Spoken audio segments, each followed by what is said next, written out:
very much for all attending. This is an RHI Explained event, so I make no apology for the geekiness of this morning. If you don't know what RHI stands for, or in any other way heat bores you, then you really shouldn't be here. This is very geekdom, nuts and bolts RHI, so hopefully you'll all leave here having got something of value out of this morning. Just to let you know what the running order is this morning, just to say up front, this is very me-centric. So first of all, I'll be doing a bit of a welcome and an overview of what the RHI is there for, what it's aimed to do. And then I'll look a little bit more at the actual money and the figures behind what the RHI, how the RHI performs, as that has quite a big impact on what it means for business and how it's sort of going to be rolled out in the future.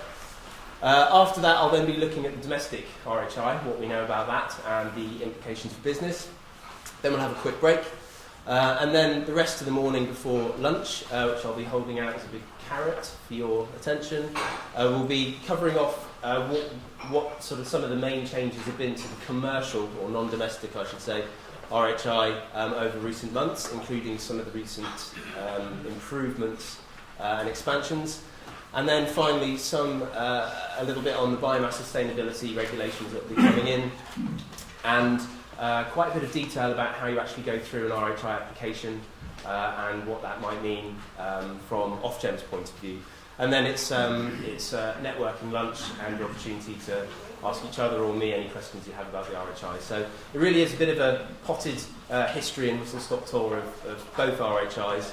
And if you have any questions throughout the morning, just put your hand up. I'll then grab my glasses, put them on, and I should be able to hopefully answer it, or take it away and answer it a little bit later on. So first of all, a little bit about me and Regen Southwest. So Regen Southwest, for those of you that don't know, is an independent not-for-profit organisation.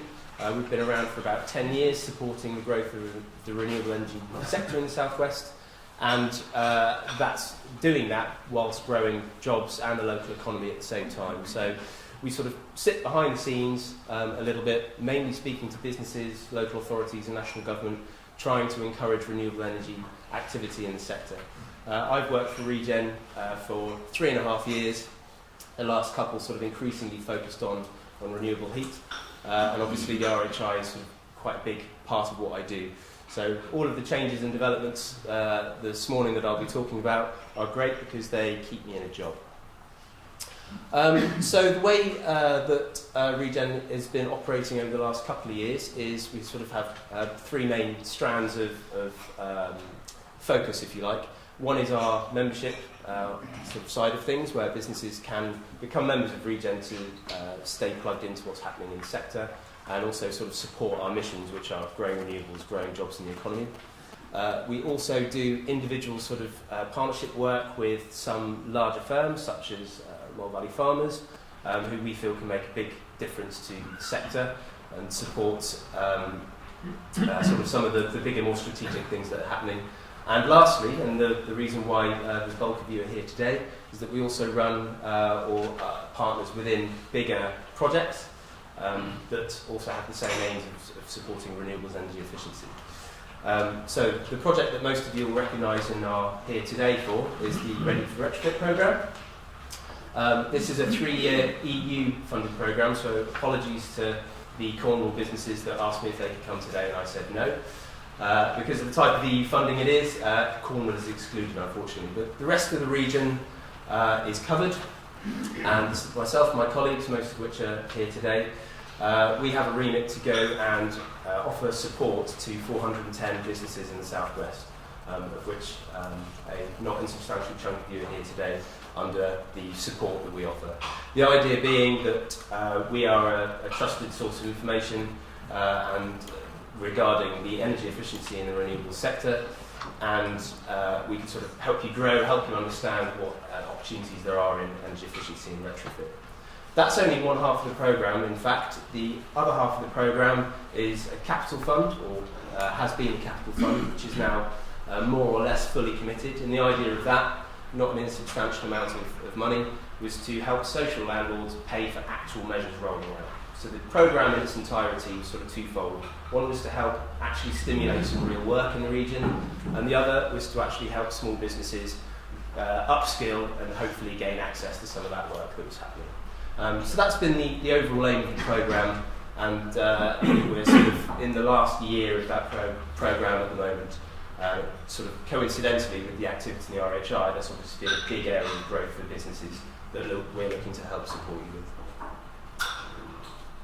Okay, so I mentioned when I first started talking that I was kind of interested in the reasons why we have an RHI, and I know that sort of might seem a little bit fluffy and not very nuts and bolts, but actually I think when I start talking about the figures involved and the drivers behind the RHI, it become apparent as to how important they actually are.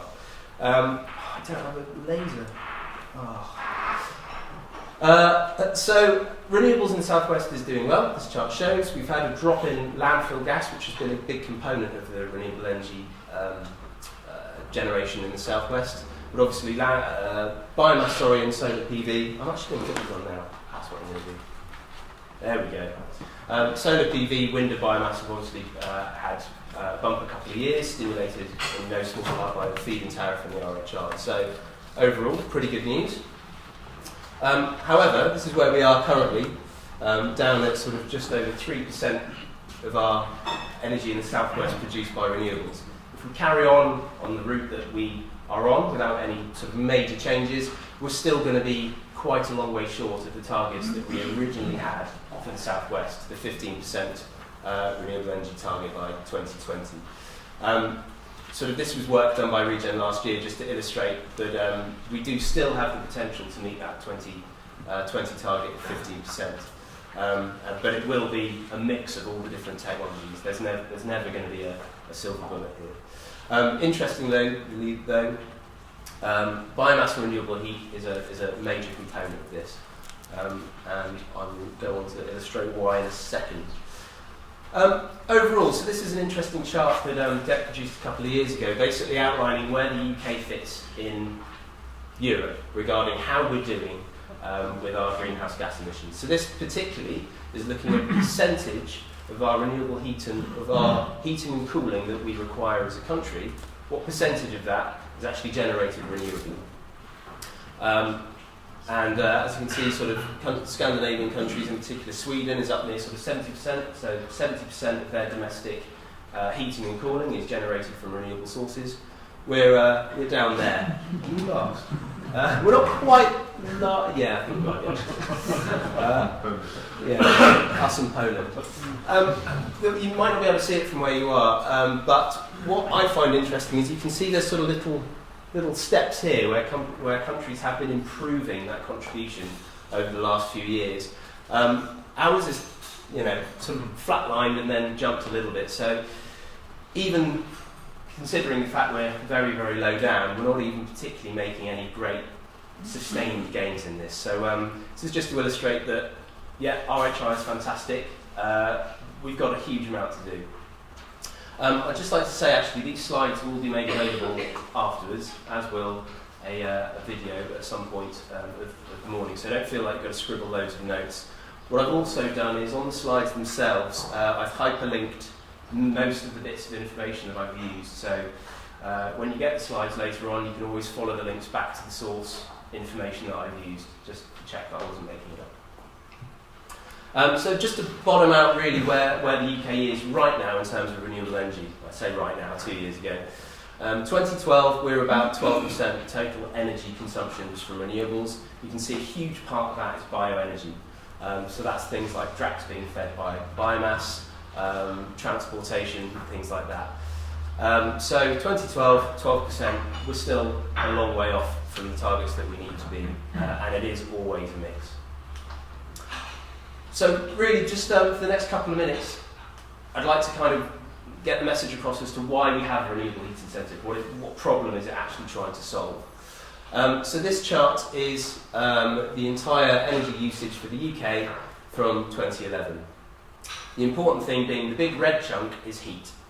So nearly half of every single unit of energy that the UK consumes is spent on heating stuff up, which is a pretty low-grade use for energy ultimately. That was about 712 terawatt hours in 2009, of which 540 terawatt hours of that was heat demand from buildings, just buildings. And it costs a lot of money. Some 20 billion a year is spent in this country on heating stuff up. So what component of that big red chunk is done renewably? So that's just heat now, 2%. So 2% of all the heat that we consume in the UK is generated renewably. The point of the RHI is to raise that to 12%. So that's what the RHI is looking to do. That's the ultimate aim that DEC have ascribed to it. But the slight problem you have with heat is actually, in some ways, it's a harder nut to crack than electricity. So you can see the blue line, that's the variation of electricity demand over the UK over a typical year. And red is obviously heat demand. We have things called summer and winter here. So obviously much, much harder to try and crack that particular nut of, well, how do we manage our heat production and deal with that heat demand? So it's not an easy task to do, and that's possibly why the RHI is the world's first scheme of its type. You know, there have been other similar schemes. This really is a bit of a world first.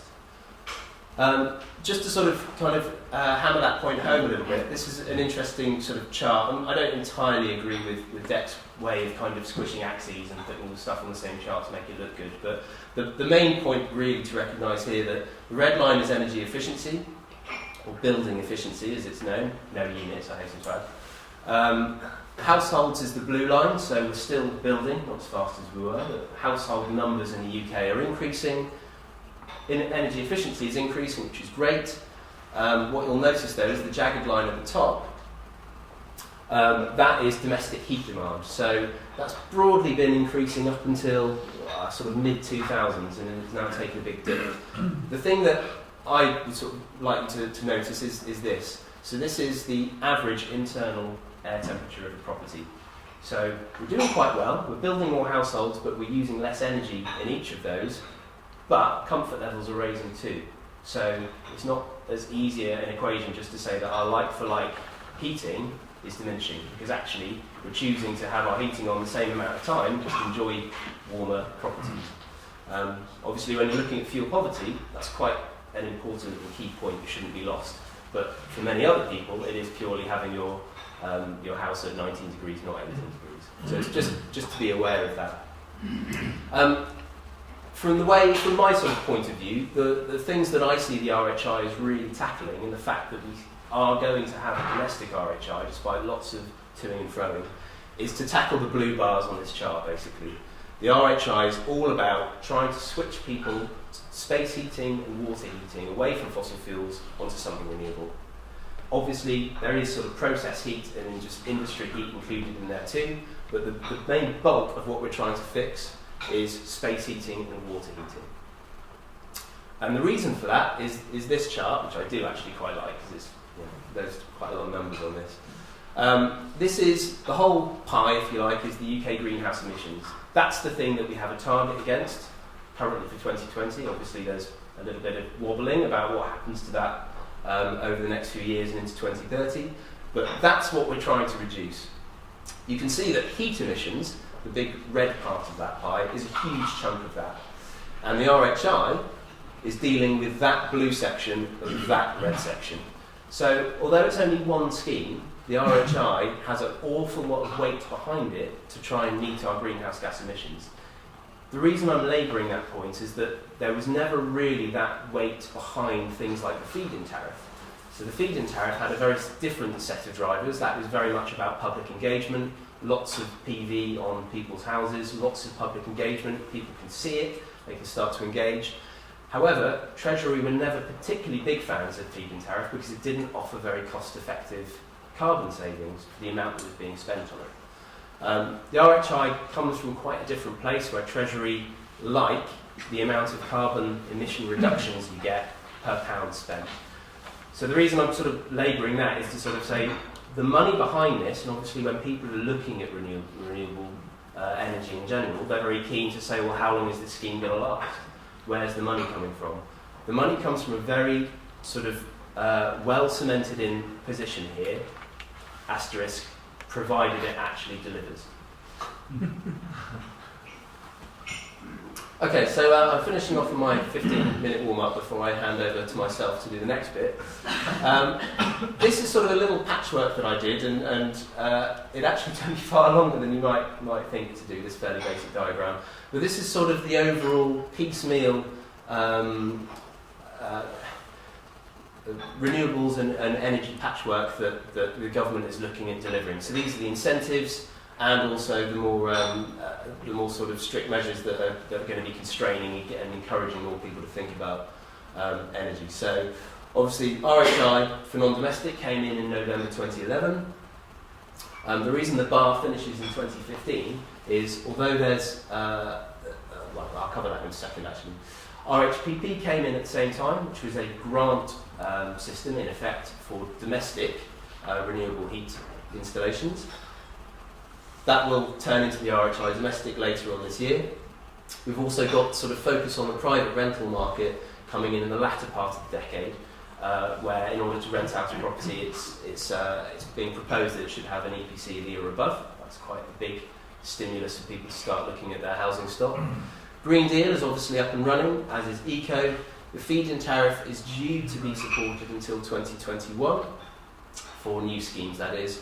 And we've also got sort of smart meters entering into the piece. So we're kind of halfway down the road, if you like, of this longer term set of initiatives to get us to our targets in 2020.